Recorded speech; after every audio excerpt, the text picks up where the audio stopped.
ഞാൻ വിസ്ഡനൊക്കെ വായിച്ചാണ് വളർന്നത്. ഞാൻ കുട്ടിക്കാലം മുതൽ ഒരു ഭയങ്കര ക്രിക്കറ്റ് ഭ്രാന്തനാണ്. ഞാനൊരു ഫുട്ബോൾ ടീമിന്റെ ഉടമസ്ഥനായിട്ടും കേരള സൂപ്പർ ലീഗിന്റെ ലോഞ്ചിന് ഞാൻ ക്രിക്കറ്റ് പാഷൻ ആണ് എൻ്റെ മെയിൻ സ്പോർട്സ് പാഷൻ എന്ന് വേദിയിൽ പറഞ്ഞ ഒരാളാണ്. അപ്പൊ അങ്ങനെ ഞാനും എൻ്റെ ഭാര്യയും പ്രേമിക്കുന്ന സമയത്ത് അവൾ എനിക്ക് ആദ്യമായി വാങ്ങിച്ചു തന്ന ഗിഫ്റ്റുകളിൽ ഒന്ന് ഒരു ഗ്രേ നിക്കൽസ് ബാറ്റാണ്. അപ്പോൾ അതിപ്പോഴും ഉണ്ട് വീട്ടിൽ. അപ്പൊ അത്രയും പാഷനറ്റ് ആയിട്ട് ക്രിക്കറ്റിനെ ഫോളോ ചെയ്യുന്ന ഒരാളെന്ന നിലയ്ക്ക് ഇങ്ങനൊരു ചെറിയ രീതിയിൽ ഒരു ഇന്റർനാഷണൽ ക്രിക്കറ്റ് ഫിക്സ്ചറിന്റെ ഓർഗനൈസിങ്ങിന്റെ ഭാഗമാകാൻ കഴിഞ്ഞതിൽ വലിയ സന്തോഷം.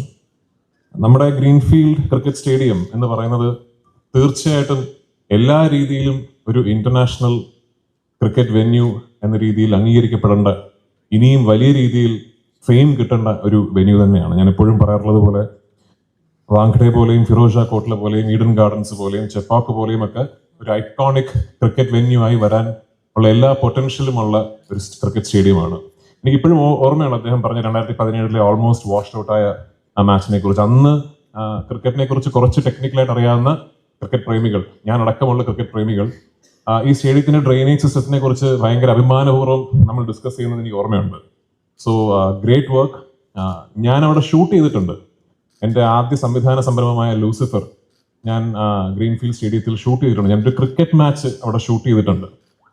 അപ്പൊ അന്നും സെന്റർ സ്ട്രിപ്പിൽ പോയി കുറച്ചു നേരം ഇങ്ങനെ ബാറ്റ് ചെയ്തപ്പോൾ എനിക്ക് ശരിക്കും തോന്നി ഇറ്റ് ഇസ് ട്രൂലി ഒരു ഇനിയും ഒരുപാട് ഇന്റർനാഷണൽ ഫിക്സ്ചേഴ്സ്, ടെസ്റ്റ് മാച്ചുകളും വൈറ്റ് ബോൾ ക്രിക്കറ്റും എല്ലാം തന്നെ വരേണ്ട ഒരു ട്രൂലി ഡിസേർവിംഗ് ആയിട്ടൊരു വെന്യൂ ആണ്. അതിനിയും വരും കാലങ്ങളിൽ BCCIയും ICCയും ചേർന്ന് ഇങ്ങനൊരു വെന്യൂവിനെ കുറിച്ച് കൂടുതൽ അവെയർ ആവുകയും വല്ലപ്പോഴും ഒരു ഇന്റർനാഷണൽ മാച്ച് എന്നുള്ളതിലുപരി ഇന്ത്യയിൽ എപ്പോൾ ഒരു ഇന്റർനാഷണൽ ടീം ടൂർ ചെയ്താലും ഒരു ഫിക്സർ എങ്കിലും നമ്മുടെ തിരുവനന്തപുരത്തിന് കിട്ടട്ടെ എന്ന് പ്രാർത്ഥിക്കുകയും ചെയ്യുന്നു.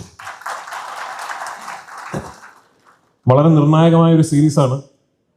എന്നെ പോലെ ഒരു സാധാരണ ക്രിക്കറ്റ് ആസ്വാദകന് നമ്മുടെ റെഡ് ബോൾ ടീമും വൈറ്റ് ബോൾ ടീമും വെൽ അണ്ടർ പൊട്ടൻഷ്യൽ പെർഫോം ചെയ്തുകൊണ്ടിരിക്കുന്ന ഒരു കാലഘട്ടത്തിലൂടെ കടന്നു പോകുമ്പോൾ ടീം സ്ട്രാറ്റജിയും ലോങ് ടേം ടാക്ടിക്കൽ പ്ലാനിങ്ങും എല്ലാം കുറച്ച് ഡയറക്ഷൻലെസ് ആണോ എന്ന് തോന്നുന്നത് സ്വാഭാവികം.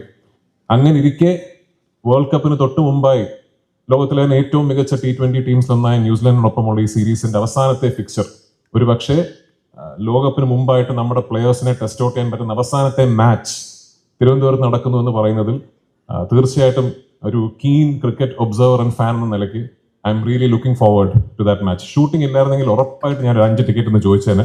ചോദിക്കുന്നില്ല, കാരണം എനിക്ക് ഷൂട്ടിംഗ് ഉണ്ട്.